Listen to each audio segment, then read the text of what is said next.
घात करतात मला त्या ठिकाणी अभिमान उठला आणि त्या अभिमानामुळे तुझं वैद्य गेलं म्हणजे सर्व दुःखाच्या पदा प्राप्त झाल्या प्रल्हाद रामचंद्राचा सर्वदा दुःखवादाचे दिली. अहो महाराज त्या ठिकाणी एवढं दुःख प्रल्हादाला अनंत दुःखाचं वाढणार महाराज परंतु देवा तुझं नाव मुखामध्ये होतं. ओ श्रीराम प्रत्यक्ष असला तुझा विमान झाला व्रता चरणी ठेवल्या माता चरणातीर्था मागावे. नाथबाबा महत्वाचं चिंतन सांगतात. प्रल्हादाला एवढे संकट होते परंतु वाचेला अखंड देवा तुझं नाव होतं बरं का.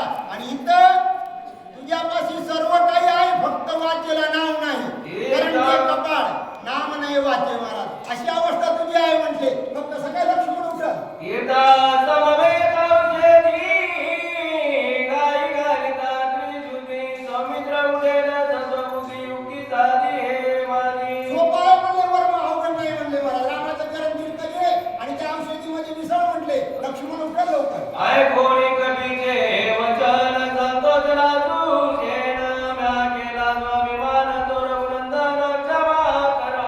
प्रभू रामचंद्रापाशी गेले महाराज दर्शन घेतलं म्हणे रामा अभिमान केला क्षमा करा म्हणले महाराज माफ करा मला मी चुकलो देवा.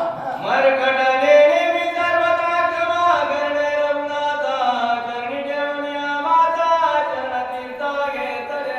माकडा आहे म्हणले देवा कळालं नाही म्हणले माकडाला काय मिळते अशी दात आहे म्हणले माझी. रामाचे पाय धरले तीर्थ घेतलं महाराज आणि तीर्थ घेऊन काय केलं. औषधी तीर्था समवेत बाई पिता समत सौमित्र झाला सावचित श्री रघुनाथ प्रसादे.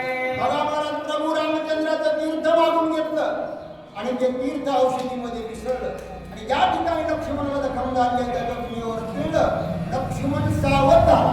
इथे प्रक्षिता शरीर सत्वर उठिला सौमित्र बाप कृपाळू रघुवीर वानर वारा हरी करा.